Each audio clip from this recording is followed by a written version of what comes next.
minutes. 5, 3, 2, 1, 0, and liftoff.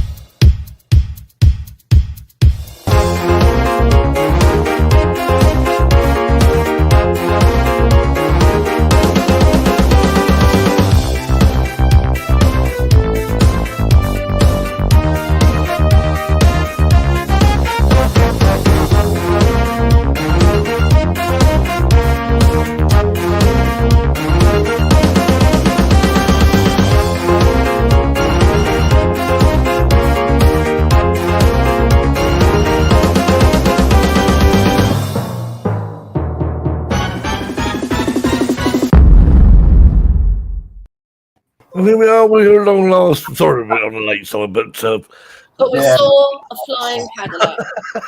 A flying Cadillac. Flying Cadillacs. Yeah, but all will be revealed later. So, who we got in the chat anyway? Also, let's scroll down. What's going on? Right, we have One Vision Ariel. We have Patrick. We have Caroline. Drone Views Media. Anyone else we got here?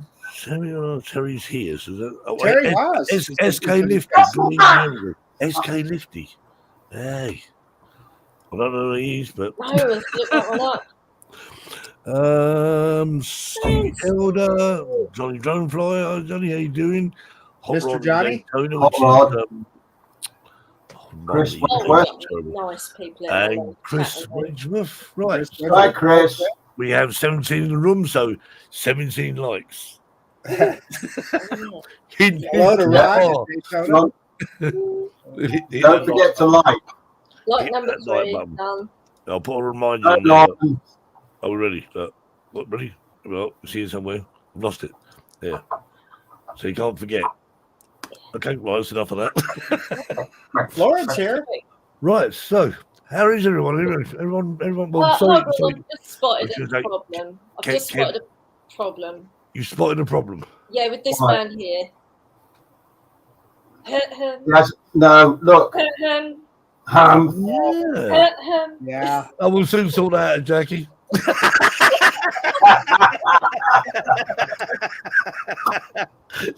Oh no! I've screwed it right up now. What have I done? Oh dear! Okay, so I go casual for one day. Holy cow! He's got a badge, Jackie. In Marcus' defence, he's got a badge in his window. Oh yeah, true. Yeah, he's got the badge. Right there. Look at that. So we're going to drag that badge over and position it. Right. Angles his camera right. He could actually get it across his t-shirt, couldn't he? I'm just wondering if I could actually just. Yeah. Can't see. You've got to stand out for the rest of the show now, Marcus. You have to bend your head down. Yeah. We've got mine on. It's the old fashioned. I've still got it. Drone View Media. Who's that? Drone View Media. It's Alan. It's Alan. Oh, sorry, Alan. Hi, Alan. Alan. Yeah. Alan. I'm just reading that. Tanya. I'm Tanya. Yeah, there we are. Tanya. There you are. Tanya is here. Lauren, I've got to say, Lauren, do you like the background? Oh, is that a Lauren picture? Oh, that is Lauren's background, isn't it? Yeah. That's off Lauren's video. I was in screenshot stupid mode. Yeah, I like that video. Screenshot. So, did you guys see the video that he did, the reveal where the drone? Brilliant. Absolutely. No, obviously, this is when obviously after the reveal, so I've probably spoiled it for because you can see what's. But all the greenery around here, and the drones will took off, and you just see the greenery, and all of a sudden you reveal all these beautiful. The Rockies. You just don't get that scenery in places, do you? Lawrence just play it, and I think we should. So you don't have the Rocky Mountains in the UK? Second? You don't have the Rocky Mountains in the UK? No, they don't stretch that far. It's not some in Scotland, but I love it as much as that. No, it looks stunning, doesn't it? I'm just wondering. Couldn't imagine flying. It's on Facebook, isn't it? Somewhere. How you getting on, Marcus, with your Mini 3? Man, I'm loving every minute of it. Terry. It is a phenomenal piece of technology. I mean, it's just amazing what they've packed into that drone. I just did a hyperlapse waypoint mission with it. Wow. It's just amazing. I mean, it will do really literally almost all the things that the Mavic 3 will do. It has 90%. Mavic 3 is redundant. Ding ding. Yeah, well, I've been trying to get one, but there's no stock. Right. Wow. Anyway, should we bring our guest on? Should we? Yeah. Let's do Yes. it. Yeah.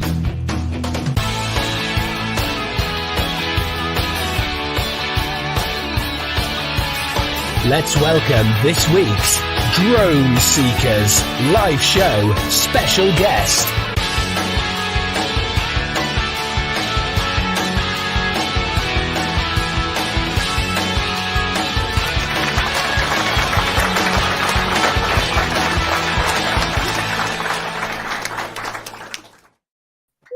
There he is, Mark. There he is. I'm taking the screen again now. Hey, Mark, how you doing? I'm all right. How is everyone? Yeah, we're all good. We're Good, thank you, Mark. But obviously, for those who don't know Mark, anyone wants to know anything about drone flying? Well, should I say the rules of drone flying? Ask Mark, He knows it. and he'll tell you very straight. Yeah, I might be a bit straight and blunt and to the point. But, yeah. That's Yeah. what it's all No about. nonsense answers to your questions. Ask this Exactly. So, anyone got any questions here? Mark's your No. man to ask. I think I'm probably scared everyone off now.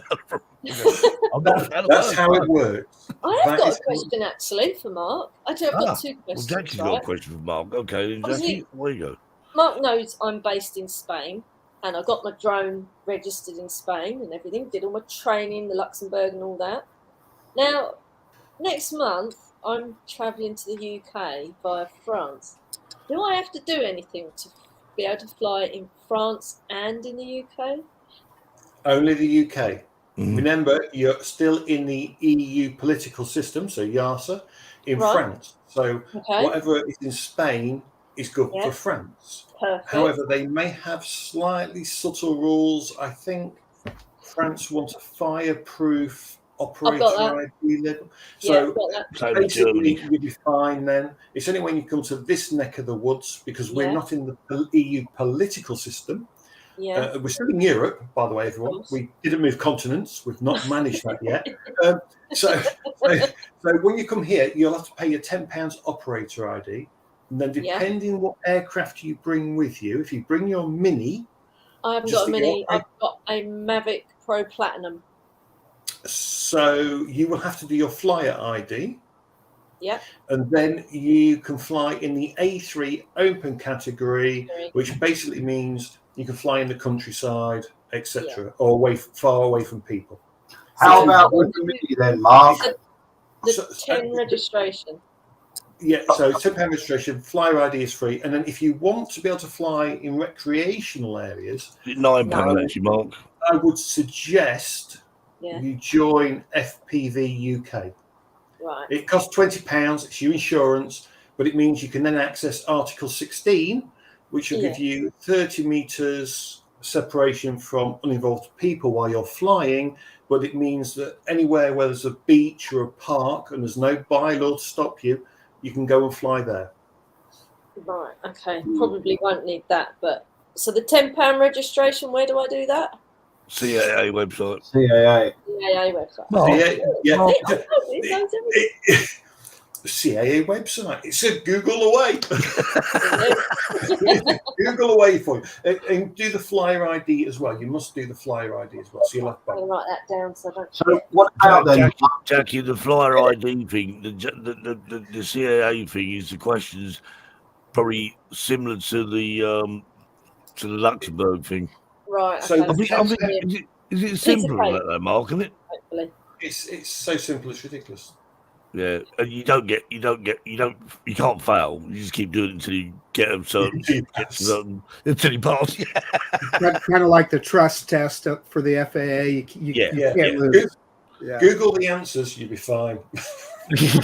Well, not being funny, but Mark, but some of those questions. I mean, I can't believe when I did it. I'm sure there was only 30 questions. I believe Yeah. it was 40 I questions. think it's now. Is it 40 now? But 40 regardless, It's 30 or 40 questions. The one that I got wrong, believe it or not, and it was only one I got wrong, was actually about flying in cold weather. And I thought, well, this is a stupid question, because why the hell would you? In snow, when it's actually talking about your hands getting too cold. Yeah. To control. Sorry, Terry, did you have a question? Sorry, Terry, do you have a question? I was just asking about flying a Mini in UK. Oh, yeah. Oh, so that's just operator ID. Operator No, ID. is there anything? Just £10, operator ID, crack Yeah. on. Just watch your airspace. You want to download Drone Assist by Guardian Angel as well, Yep. Jackie and Terry, if you're flying minis yeah. here. So make sure you download those apps. Drone Assist is a good Drone app. Assist. Drone that Assist like, by Guardian Angel. Air in Spain then? Yeah. I don't know what that is. So. It shows it's you like it shows you watching no the fly airspace. zones and whatever. Yeah. It will show you like near airport. Well, it shows you everything, but Yeah. and it's all The color coded. safe areas, everything. And Mark, because I had this I question with Mark. suppose Go France to might my have one as YouTube well. and watch the video on how to work out where you can fly. Yes, that's Yeah. right. Well, I'll go back to the UK in August, so I've got a couple of weeks again. again, a lot of questions. I mean, with Mark. I mean, Mark's website is full of very brilliant. informative information. Website? No, YouTube. Sorry, your YouTube channel. But you have got a website as well, haven't you? Skytrain? No, I haven't got a website. All About Drones does We're not on the exist. channel. It should do, really. It should do, really. Look on Mark's. Now, Mark, it's all about drones. It's called, isn't it? Your YouTube channel, all about drones. And if you want to know about flying in the UK, obviously. But what's it about? What's it all about? It's all about drones. So about something. Well, when I was doing my A2 CFC, I'll tell you what, Mark, it's a wonder the bloody thing wasn't broke. If you could actually break YouTube, I would have broken it then. Stop. Were the videos useful then? That's always a question. It was very useful. I mean, I put the comments on, so I actually noticed someone had actually put some idiotic comment on one of your videos, and I sort of like, I thought, I won't wait for you to ever go back. I'm going to have a go back and forth. I can't remember what it was. If people don't like them, they can just hit dislike. I don't mind if people hit my dislike. But you see, What I don't understand, I mean, all right, trolls, they can do it a lot. What I don't understand is when people visit a YouTube channel, if they don't like it, I put my TV on sometimes. There's a program I don't like on there. I don't write to the BBC and complain about it. I just turn the bloody thing over or turn it off, you know. What's the matter with people haven't worked out how to stop YouTube yet. That's the problem. But there's lots of informative information, and anyone coming over from from anywhere to want to know about flying, it's there somewhere on Mark's YouTube channel. So yeah. Well, I do tend to avoid settings though. So my site is no good. If you want to know your best camera settings, don't come to me for that. But that's a different. Number one. Just press auto. That's what I do. Press auto. I am terrible. I am the worst person. It's like you and me both, Mark. You and me both. They don't call me Dr. Automatic for nothing. And let's face it, if you use it right, it just works. It's when the worst thing you can do, of course, is try and shoot into the sun. My only comment is never shoot directly into the sun, because that's when everything's just gonna go pants. Yeah, I mean, there is. It's actually a point. Actually, well, maybe you should have a website. I haven't got time. I've been that busy that I haven't done any videos in 2 or 3 months. I've just been so busy working, doing cool stuff. So moving on to what you flying Cadillacs. Yeah. So flying Cadillacs. I'll tell you. I'll just show this bit of footage, and then Mark can tell us all about it. So. Oh God. That's what I can find it. Here it is. And you've lost it now, so you can think you had it earlier, but now you've lost it. It's a very short piece of video, and there's no sound, so don't worry. Your hearing hasn't gone. I'm putting sound on it. Oh, so yeah, it's probably copyright. So that is in the UK, and that is a Cadillac. It is a Cadillac size blimp. I thought it was a real Cadillac when I first saw it. Flying over someone's head. So it's helium and air in it. It's a full lighting kit, and it's got it's full manual. So Are you really flying that? Pardon? Were you really flying it? Yeah. That was, Wow. no, part of me wants to be sarcastic now and just go, no, it wasn't me. Hang on. Does the board talk a bit away? No, I could tell it's you, but were you really actually flying it? That turn around, Mark. Match the picture. I'll turn around and see my board spots that lines up. I've got the t-shirt. So it was part of the Bryan Adams tour in the UK, and because it's indoors, it's outside the CA remit. So overflight of people is not under their bubble, if you like. So it's just a big risk assessment, and if it goes pear-shaped, it's the health and safety executive I'd have to answer to. So yeah, it was for several events at Bryan Adams concerts. So we flew before the concert started, and then there was a particular song, I won't give it away, we then flew to later on. There was me and one other guy, Phil. So Phil introduced me because he couldn't do a few dates. It is a full manual, so there's no drone on it or anything. People going, oh, it's a drone. It's not. Each one's like a motor. So the front two are horizontal like this, and you can tilt them forwards and backwards to fly forwards and backwards. But the front two also, there's one bit of stabilization. It's got a accelerometer. So if you just stop what you're doing, and as the whole blimp sinks, it keeps these two dead level. Okay. So it doesn't matter what angle the car's at. If it's like this and you just let go of the controls, those two front ones will then go level like this. But it can fly forwards, it can fly backwards.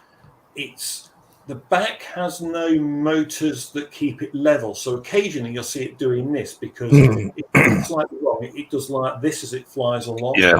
Like a boat. But it flies different every time you fly it, because obviously I'll fly it when the stadium's empty, get used to it. So I've got my eye in for the stadium, how high I need to be and everything. It'll then sit for a few hours, but it leaks helium. then you will fill the stadium full of people. But then you put some more helium back in it. So then you put more helium back in it to make it shape again, so it'll float again. But then it can't. But its complete balance has gone because it was set up without a crowd in there. So then it flies slightly differently again, and then you fly like I did, and then again it'll come back, and then it'll sit again for another 2 hours while Brian does most of the gig, and then I have to bring it out again. But again, it sits there for another couple of hours where the whole stadium's now got everyone's heat because they've all been dancing. Of course, yeah. And then it's lost its helium, so you put more helium in it. You've got to do your best guess, is this right? And then you can take off again. And I tell you, right, it's not easy. It's more like an RC helicopter in my head, how I was flying through a drone. So if you flew a drone and I gave you the controls, I think I will be crash it within minutes. I'd like to have a go. Has anyone been to the Royal Albert Hall? Yes. Right, you know how small the Royal Albert Hall is? Yeah. Yep. That's where I learned to fly it. So my first time flying, learning, although there weren't people in there, space. yeah, I learned to fly it in the Royal Albert Hall, which It's not very big at all in there, is it? It's tiny. No, it's not. He's tiny. I don't know if anyone's ever been there, but I've been to quite a few concerts there. It's like having a band in your lounge, in a big lounge. It really is. It's the best venue I've ever been to. I know it's designed for sound. Up in the gods, the sound is not that as good as they say it is. It should be, but it isn't. But down in the stalls and the side bits where it's absolutely fabulous. You feel like you can actually reach out and touch the band. There. So it was really funny. So the band were recording in the centerpiece, not on the stage, but they were in the centerpiece doing some recordings. Yeah. And they had an FPV guy there whizzing around doing some FPV stuff. Wow. Yeah, and he was skilled. Even I will tip my hat to a skilled pilot. I didn't get to catch his name or meet him, which was a real shame because I would love to. You don't know if it wasn't Paul, was it? I don't know who it was. No. I mean, apparently, so they were filming, and there's a guy with a Steadicam. And the guy with the Steadicam turns, and this FPV drone, of course, he can only see a small. His field of view is really tiny. Yeah. The Steadicam smacked it off. Oops and daisy. Drone nil, camera one. So they just went and got a spare one, because the Steadicam's fine, the camera's fine, Yeah. A little one like this is nothing compared to the weight of the Steadicam. So I would change the aircraft, and that's it. There's about three. Well, there's one guy in the UK. He just done some work for Ford. Actually, I don't know if anyone's ever seen it, but he posted on Facebook, flying through a car showroom, and he's flying through windows and out the other side. Oh, it's brilliant when they do all that. You say, come on the show. If you are watching Paul, if you watch this show, come on the show, please. It's really interesting. Do any of you fly any of the 4-inch or 5-inch quads? No. So I tried flying the Cinewook. Oh yeah, Terry did try one. He flew about a mile. If you fly Cinewook, you're not far off, to be honest. These things are only a bit bigger than a Cinewook, maybe twice the size. I don't know. But it's Mark, like the I've seen him fly a Cinewook. I don't think he could fly through a car. Well, you because if you can see the gap in the camera, you put the drone through the gap. It's that simple. It's like the FPV, DJI FPV. If it fits through the gap that you can see, it goes through the gap. No, However, if there's a branch in the video when you go through, that branch is going to get you. You say that, Mark, but you see, this is the theory you just said there is the theory I had. I got some hoops, right, and put them on stilts, and I could see just the gap, but the drone still managed to whack the hoop. Now, the reason why you whack a hoop typically, or you whack something as you're heading through it, is because you're not central. That's right. So a hoop will be so high, right? You have to be here. Yeah, you have to be in the middle. You cannot be, if you're offset at all, that's when you start to take a risk, because your field of view is only like this.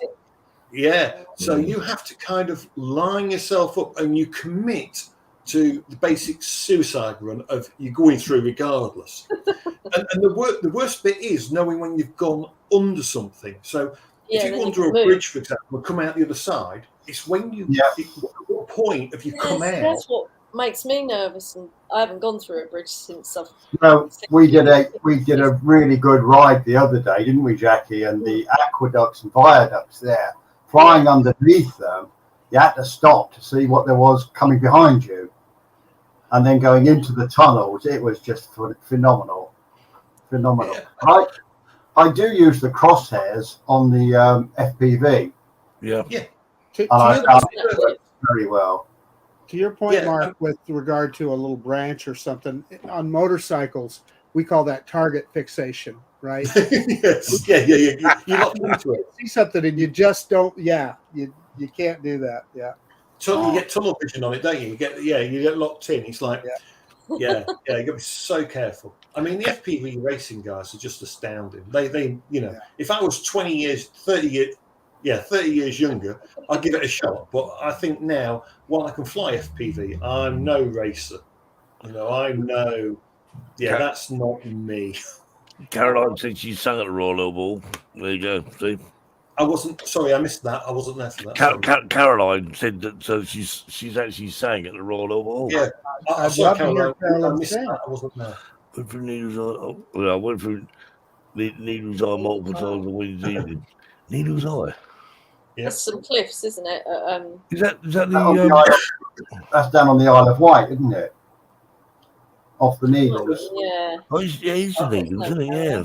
Is he in the Isle of Wight? Yeah, he's not Oxford, Dover. He's not Dover, is it? So Carolyn is multi-talented. She can sing, and she can fly an FPV drone better than any of us. Can she do the two together? Yeah. Like a cycling thing.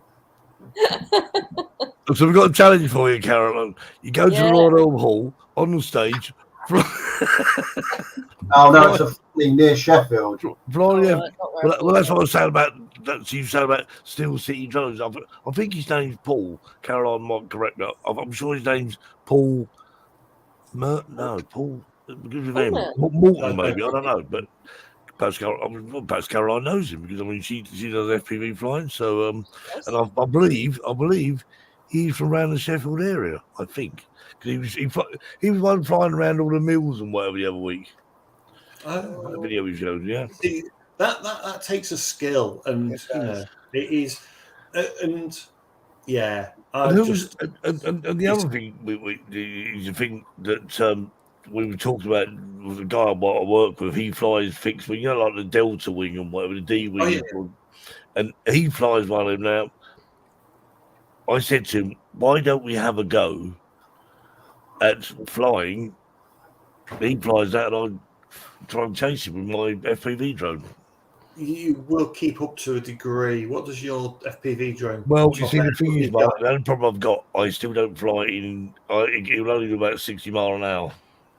Oh right, we should keep. Well, if you fly slow enough, you'll keep up. I mean, to be honest, fixed wing FPV to me is far better than multi-rotor FPV. I like to go out and soar. I love to do sort of nice valley flying or dropping down a cliff with a plane. You get down, you get over the river, and you can fly with the contours, and you go around some nice bends and stuff. Nice fixed wing flying. I think once you get into it, Mark, it's as you call acro mode, isn't it? Where you can just literally just drop. I watched that video where they were over in Chernobyl, and they dropped a drone right down the middle of this framework, and you think that takes some serious. It wasn't recently. You appreciate. It's a little bit of timing and everything. So the guys flying generally, it's just amazing how they'll pick out what they want to do. But sometimes they've already got an idea. They might have walked around a site, had a little look, and then they have a rough idea, or they can just literally look at it and go, I know what I'm doing here. And that's just amazing. It's like people that do jobs day in, day out. You give them a big puzzle, and to us it looks like gibberish, but then it's like, I know exactly how this goes, and I'm going to do it. Yeah, exactly. And let's say anything. With Terry with his Cinewhoop, have you more or less given up with that now, then, Terry? You're not. Well, because I think you should persevere with it. Project during lockdown, and it's far harder than I ever thought it would have been. Oh, it's never going to be easy, Terry. No, it wasn't. Those guys bloody flying these things, they make it look like it's a bloody drop in the ocean. But I appreciate that it's not. So the important bit is with the Cines and everything else, you've taken out the ratchet. So obviously, you've got no ratchet on the left stick. I assume you fly in mode 2, by the way. Yes, yeah. So you get rid of a ratchet because Cinewhoop uses a particular transmitter, or using FR Sky, or you're using something like that. But you've got to get rid of the ratchet. The first thing to do is with a radio control transmitter. I haven't got one knocking around because they're not like DJI all the time, where DJI is nice and smooth. Sometimes you've got to go in and you've got to remove a sprung ratchet because it's like a notch. Every time you push it up one, it's like a little clicky notch. That you can't fly. If you've got that, that's already against you. Now, next, once you work out where the hover point is for the aircraft, it's always in that area. So what you want to do, practicing, just leave off the goggles for a minute. Just bring her up to the hover, so she's, say, a metre or a metre and a half off the ground. Just look at your throttle. Feel where your thumb's got to. That will never change its hover point. So now we've got to do. Terry's doesn't hover; it just goes. He does. It will hover, but what you've got to do. You've got to find it. You've got to find that spot. You've got to find that. So you've got to be smooth. You can't just whack it, because if you whack it, ceiling. And that's what happens. With mine, it wasn't a case of pushing the stick up. As I got it to a hover, it just shot straight in the air. I took my thumbs off, but it still went up. I think don't forget to go with the setting up, and it was so complicated. When the drone first takes off, it needs a certain amount of movement to get it off the ground, and the problem is that same movement where you thought it was, it was too fast too much for it. See, the biggest problem is DJI is too easy to fly. So when you bring your DJI aircraft up, right, you all know where it is. It just pops up. You can let go of the stick and it just hovers. Yeah. A Cine will never do that for you. A Cine wants to bite you left, right, centre. It is a little gnat that's out to just annoy and get you. So the problem is between the hover point and going straight up is literally so close. What you've got to do is you've got to find your hover point, and it will be there, but your thumb's going to have to be on it all the time. It might be better if you switch to pinch flying. So that's finger and thumb. Okay, so if you're struggling, if you're a thumb user, I think the biggest problem, though, Mark, was trying to do it all by yourself, by myself, when you've had no tuition from anyone. You're relying on what you've done on the computer and all the rest of it, and then you take it out to try it, and bang, it goes. You've got no one there to say, "Whoa, that's it." You've only got Jackie up, and you're thinking, I was really impressed with his takeoff. That guy spent nearly £1,000 on that, on bits and pieces. And it's very expensive, and I got a lot of enjoyment out of it, and it was a good project to have. And it does hurt sometimes when people take the piss, and you think, "Wow, it's a good exercise." It was an exercise. Yeah, it was an excellent exercise, and it kept me off the roads. Well, it kept me sane. Well, trust me, Terry. If you've still got it all, and you've got the time to spend, and you still want to fly well, there's a guy called Josh. Is it Josh Burwell on YouTube? Oh, Josh Burwell. Go and watch his videos on setups and stuff. Yeah, and you will not go far wrong. But what you've got to do is you need to do it indoors with the whoops. Don't take them outside because the wind's their enemy. If you've got aircon on, just kill it while you're flying this little thing. And all you want to do is same as any other drone. Always have the nose away from you. So left is left, right is right, back is back, forwards is forwards. Always. That's how you learn everything. And then all you've got to do, again, is just go right back to the basics of learning that throttle point. If you just start bringing her up, dropping her down, even if it's only a foot or two, and just gently start bringing her up. And when you get happy that you can hold it in a hover, then you can learn to drift it left, and then you can learn to drift it right, and then forwards and backwards. But you've got to go, that's it, Joshua Barwell. Go right back to your basics. If you go right back to your basics, you stand a better chance. I actually did quite well on our tennis court, but then I kept it level, flying up and down. Then all of a sudden, I must have done exactly what you said. It's too far, and it's just going straight up in the air. And I had to get my bike out and try and find it. Hey, so what we don't want to lose here is, listen, we treat this Terry's incident like it's entertainment, and it was. But to Terry's point, it was £1,000 that he spent on that. And it was a lot of work and a lot of practice that Terry took trying to fly that. So while we give Terry a hard time, we don't want to lose that point. This was no small thing. No. And I wasn't going home till let's face it. Let's face it. I mean, how long did it actually take you? Was that 2 or 3 hours? To do what? To find it. It took us. Yeah, I think it was. a couple of hours, was So- it? It took so a when couple you- of hours to find it. Yeah. So when you The think point about is, it, Terry. Oh, I'm sorry, Steve. I was going to say, if it was been a cheap drone, you'd probably pull jolts on it. But I mean, it wasn't Yeah. a cheap drone, and that's it. Yeah, and I'm saying mad respect to Terry for Oh, yeah. spending the money, Yeah. for taking the time to try it and Yeah. do it, because I don't have that courage, and Terry did. And Yeah, that's just- what. And that, Okay. and that's, Yeah, thank you, Marcus. That's very kind. and, It was a project on lockdown. that's why I think, Terry, I think you should have another go at it. Well, I will do eventually, but you know what's been happening over the last couple of years. Yeah. And I certainly haven't had the wherewithal to go out of my way, health-wise, to do absolutely anything. But now we're coming to the end of that, and things, you never know. It may well happen. I mean, my hat tips off to anyone. I will tip my hat to anyone that can fly these things and gets them flying well, because you've got all the gains to set up, all the stuff to set up. Just to get it to fly, Terry, is a bit of a dark art at times. It's a lot easier in the past 3 or 6 months. The software's come a long way, but back then, 2 years ago, they were a pain in the neck to set up. So if you had no another GPS. attempt, it might actually be easier if you had another attempt, yeah? I think It could easily be.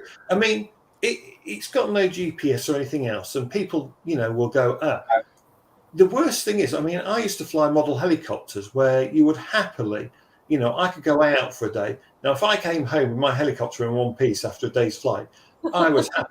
If not, there was normally a £200 bill somewhere that I was going to have to spend to fix the damn thing. And that's the I other come thing, from a Terry. normal flying background. I appreciate these things are hard to fly. That's the other thing, Terry. The drone come back in one piece, didn't it? It's cheaper to fly than my model helicopters. I mean, I wrote off a £1,600 model helicopter. That's A, not easy to do, and B, it's very expensive when you just go, oh, that's wrote off then. Steve Knowles said, why did it fly off? Well, basically, Steve, it's one of those things. It's a very powerful little drone, and it literally just went. Yeah, It was too windy. It was the wind. It was the fact that, to be honest, Terry was trying to perhaps run before Still learning. Walk.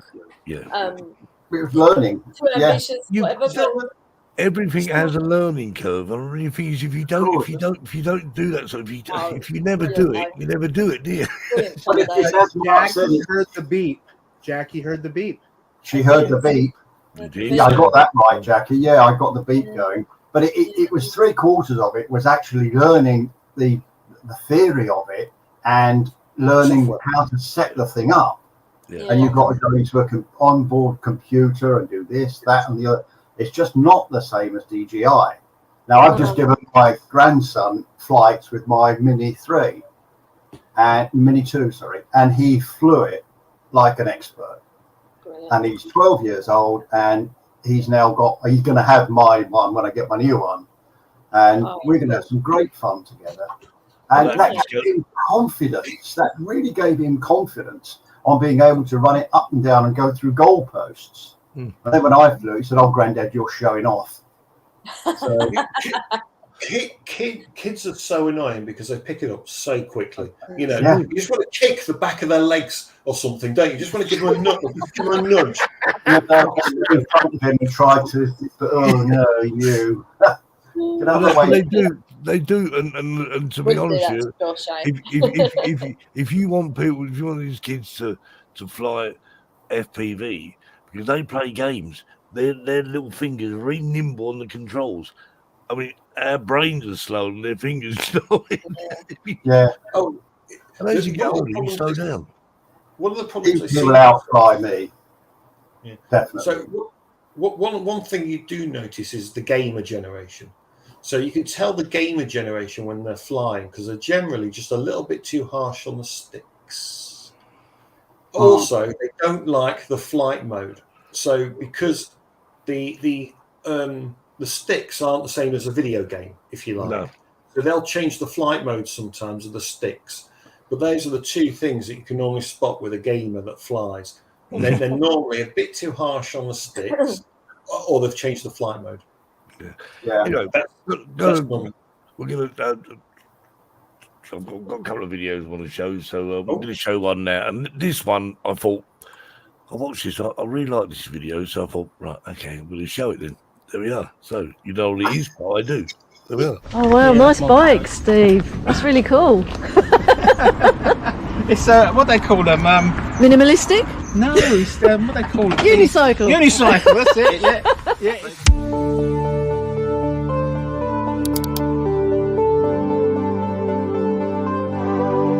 I've only got the one pedal for me today, Oh, look, so it's going to be. But I've got a battery. When said come out for a bike ride, I didn't think we'd have to wait while he built the bike.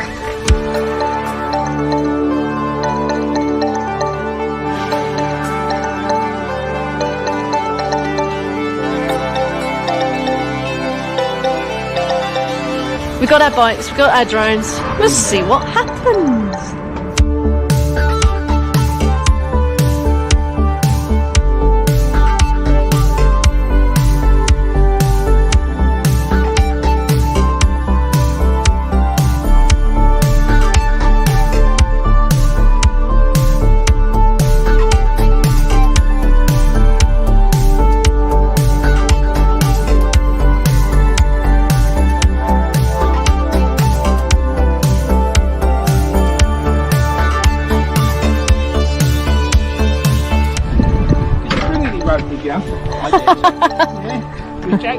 Yeah, I'm up for it. We're off. Yeah. Off we go. Don't do that.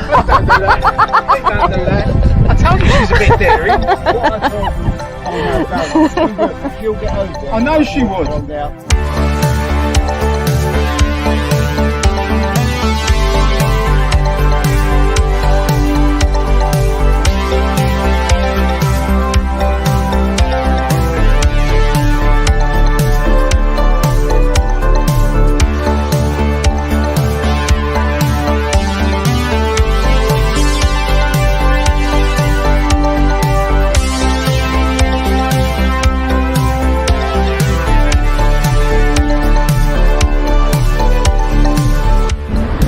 Hope the fence goes all the way along.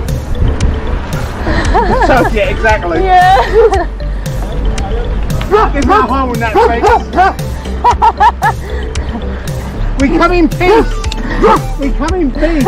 Honest.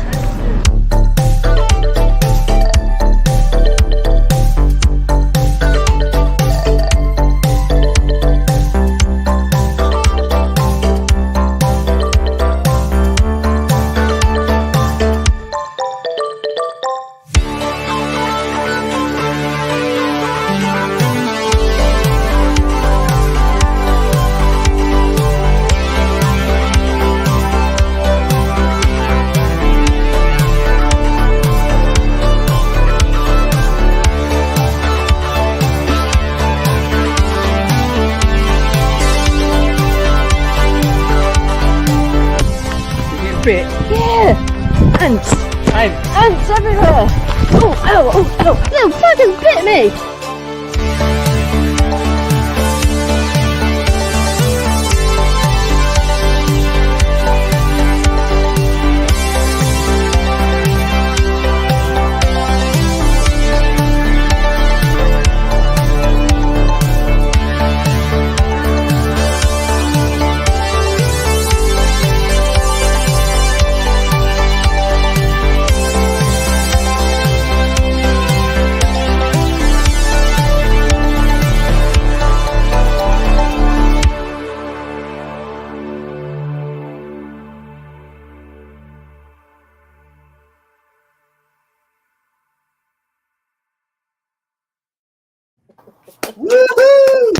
You didn't tell me you were going to show that.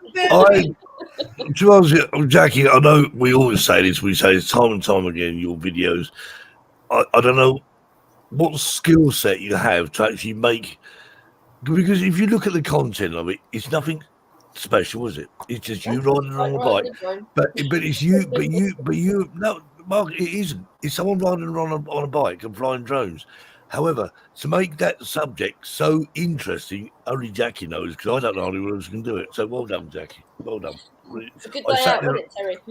I just, For the day out, we've got another half of it to complete yet. Yeah. There's another another 20 kilometres to go. Actually, look. I know it sounds a bit silly, but when the camera sort of when the drone went up back on the mountains, I honestly thought I could see snow on the mountains. I thought, don't be so stupid. You can't see snow. No, you probably did, because that's a mountain called Magmore. See in the background here, Terry, just how this looks. No, it's not high as that. No, but it looked. I thought, so it can't be. Or can it be? I don't know. Yeah. Perhaps it's cold up, it's higher up, but I don't know. It could possibly have been, because you do get snow on Magmore, and there's another mountain alongside it called El Cid, and in that whole area, it's fairly high. But it's an old railway route that's been converted. What they would do, Agost was very famous for ceramics, and they built the railway to move the ceramics from Agost to Madrid, and that was part of the railway, but it was never used. And now they've made it into a cycle come walking track. Oh, it's a brilliant cycle route. Much better than a train track. I'll tell you what, look, Jackie, at one point I thought, it ain't pretty wide, that path. It looked about that wide.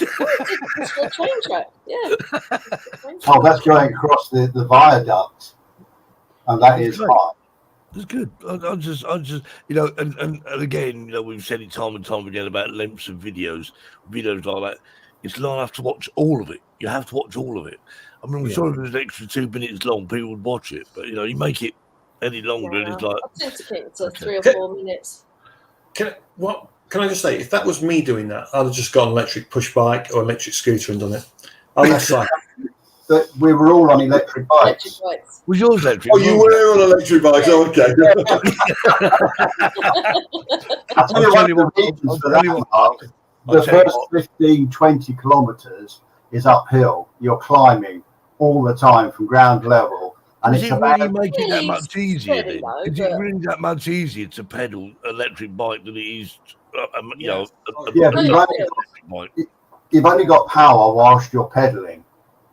As soon as you stop pedaling, assistance uphill, isn't it? It's more like pedal assist, a bit like power assisted steering. Yeah, you're still steering, but something helps you. So Terry, mine also has a little throttle on it too, that I could just give it throttle if I want. Oh, that's a bit illegal here. Yeah. So Caroline says it gets 1 degree Celsius colder every 100 meters you go, and this is true. I've been in an aeroplane where you actually get ice on the windows, and you think, what? Ice? We don't want ice. Ice on the windows. It's when it starts forming on the wing you want to worry. That was outside. There you go. Is that when you're actually in space then, Mark? Is it? No, that's when it's that cold. You go, I don't like ice on the wing because it'll disrupt a lot of aircraft go down because of ice. Yes. Yeah. Oh yeah, I've flown in Kazakhstan and where it's minus 15 and they de-ice them, but even so, you're like. A lot of different ways they cope with that. They have kind of balloons looking things that they can blow up on the wing that breaks the ice off, and some of them even actually have heaters that blow warm air onto the wing. Yeah, that's what you want, isn't it? A couple of little fan heaters, Which is why now they teach in your GVC and your ATCFC about cold weather flying and ice forming on props. It's all part of that. Yeah, and it's true. I've seen people land, particularly in the fog. People love to fly in the fog. Well, there's a couple of reasons not to fly in the fog, right? But however, I've seen people take pictures after they've landed and their props are just covered in ice. And trust me, that's a recipe for disaster. Yeah. Well, what will happen is sometimes people are flying ice and all of a sudden that drone starts to descend and they do not know why. And the reason is there's that much ice buildup on your props. Right. It's just going down. You don't get the lift on the airfoil. No. So your prop is a certain shape. So when you look at your prop, you'll see it's a certain shape. When the ice starts to build across the back of it, it distorts the way the air comes off the back of it. And it produces the lift. And at that point there, you're in trouble. They call that uncommanded descent. Yes. Almost crushing. Stick to Spain then when it's warmer. Freezing fog. If you suddenly start descending as one thing like this, that's ice on all four of them that's built up. you're coming down. There's nothing you can do. If sometimes you'll get it on one corner. What it'll do when it does one corner, you literally, all you'll see on your camera is you rolling over like this, Right. as it can't cope anymore, and you're just going in like that. Oh no, that's not good. And then you think yourself, I just wish I hadn't come out flying today because it's too cold and it's the wrong conditions. And that's exactly what I do. Right conditions, fly it. Wrong conditions, don't fly. That's why we have a thing called an app that says good to fly, not so good to fly, or don't fly. I mean, we all know they are a little bit wrong sometimes, but I think in the general gist of Gives the you idea, guidance, doesn't it? yeah, Just remember, because we were talking about this before we went on air. Also, heat, flying in extreme heat. Be careful, everyone. Yes. Because what happens is it's heat exhaustion on you, on the pilots, which can be really bad. Yep. You get sunburn, sunstroke, whatever. But also consider the drone's batteries. And this is the important bit. If you go out and fly, DJI will give a certain temperature. So they might go, right, 40 degrees C, we're happy for you to fly in that, but we don't want you to fly in 50. So you just got to watch out for things like that. But also, when you finish flying and you take your battery out and it's warm, but you want to fly again, you want to charge that battery. You want it back on charge quickly. In hot environments, you have to leave it a lot longer because you need it to get down to the ambient temperature. But if the ambient temperature is 40 degrees and you've been flying, it can take a good 2 hours to come down. So you might have to give it an extra hour just to get that battery temperature down so you don't damage it. Well, what you do then, Mark, is you take that battery and you put it in your cooler that you have your water in to cool it down. Yes, but don't cool them down too quick, other than natural, because if you're not careful, you'll cause other problems. It's the double-edged sword. You need to be in there somewhere. I think you somewhere need to let it cool down on its own. I don't think it's a good idea false cooling your battery. I wouldn't recommend it.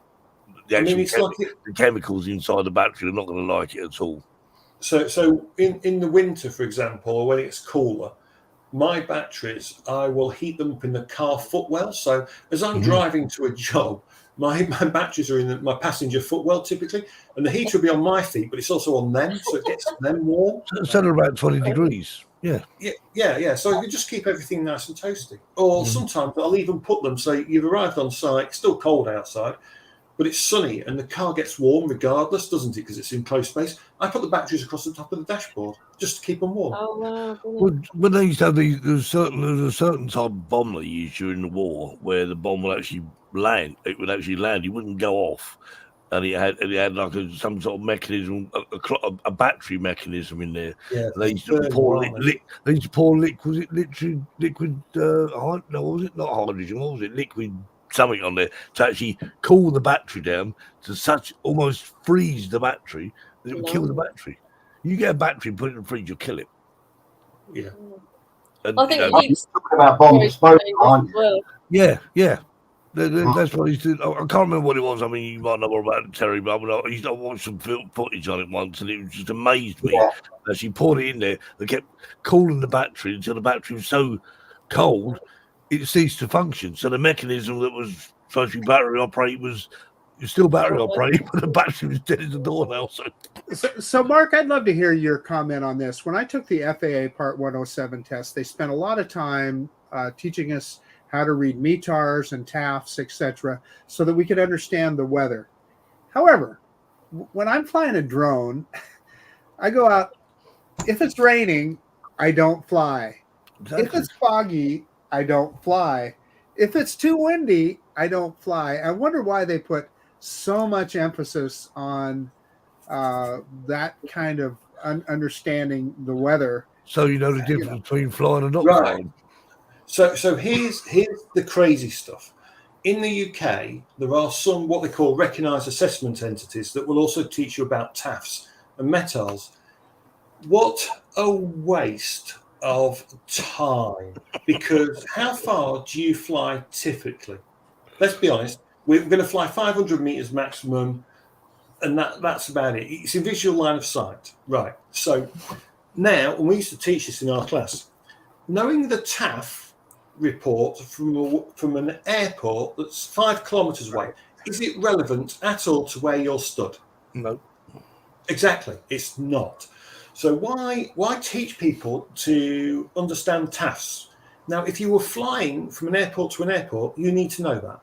We don't fly that far. No hobbyist, no, not even commercial drones really fly from airport to airport at the minute. There's absolutely no point in the Part 107 or in the UK, the GVC, people teaching you TAFs. It is one of the biggest waste of times going. Now, there's someone out there going to be screaming at their computer going, you're wrong. No, because you fly locally, I can feel the weather. So you can sense weather, can't you, straight away? You know if it's hot and cold. As soon as you get out of your car, you know it's hot or cold. You can sense if it's raining, if it's drizzling. Now, while you'll use an app to check your weather, so you care about several little things when you fly a drone. One is you check the weather before you go out because you need it to be inside the parameters of what the drone can handle. That's number one. That's what we're after. So if you know that, any weather app can then tell you what's going to happen during the day. And the important bit is you want to know if the weather's going to get worse or better during the day, because that defines how long you're going to fly for that day and when you're going to fly. That's all you care about. Is the weather going to get better or is it going to get worse? Am I going home early or not? Yeah. Now, the worst thing, the worst thing about that UAV forecast, now, you've got 27 miles per hour as good to fly. Now, I don't want to be critical. Don't misunderstand this at all. Depends what drone you're flying, but no DJI drone will give you 27 miles per hour typically. Mavic Pro 2, level 5, yeah.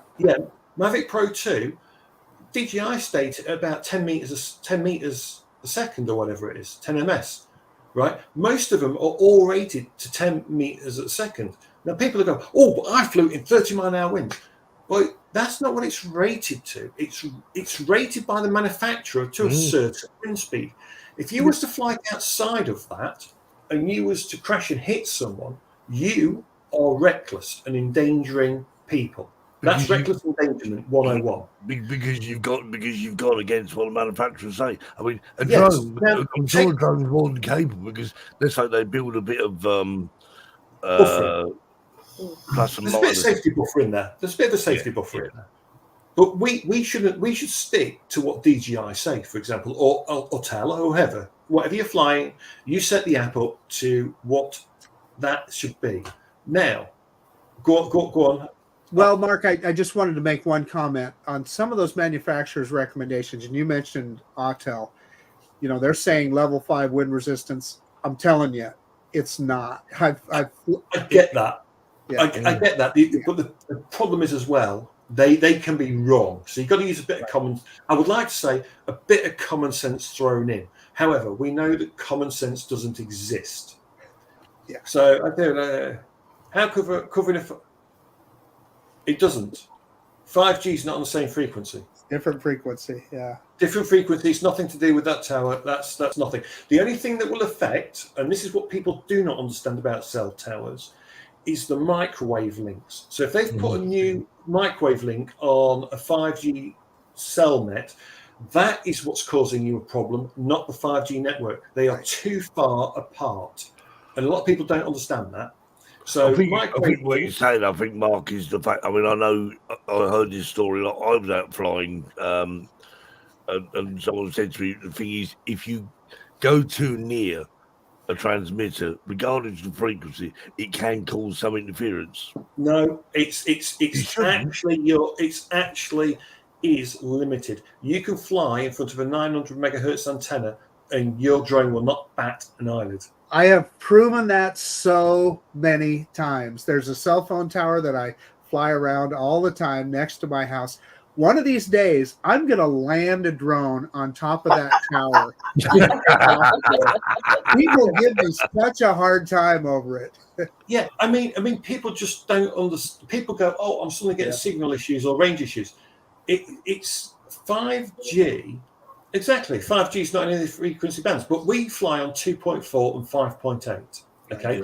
Those are our two typical bands we fly on. Now, they're slightly different in America and the UK and Europe, depending. The actual number of channels in that band does vary a little bit, only a little bit. Now, like I say, the one thing that will make a difference is a microwave link. If they put a new microwave link up and you don't know about it, because these things can spread 30 kilometers, I should think even further in the States, I bet they're even longer. So what happens if you have one tower here and you got one tower here? Now, they're nice and far apart, say 20 kilometers. The problem is this one is connected to the main telephone network. So this one's actually hardwired to the telephone network. This one is a satellite. It's stood by itself. Yeah. But in order to connect it to the main system over here, they have to have a link, and it's a microwave link. And that's those round dishes you see, and they're normally quite wide. They're good, maybe 2 foot wide. And they're pumping a high band 2.4 gig signal straight across. And when you go through that, while you might go through it, what it does is it reduces your range the other side. So your signal's trying to go through this powerful 2.4 gigahertz band. It's quite wide. It's enough to cause you range issues, which is why people go, I'm in the middle of nowhere and I can only go 1 kilometer. Well, chances are there's a microwave link going straight through and there's nothing you can do about it. No, the other lesson there that we don't want to forget is when you take off, make sure that if you're flying a GPS drone, that you have got your return to home point set. Yep. Yeah. Which, you know, it's amazing how many people take off and don't have return to home set. So it's amazing. Listen for that.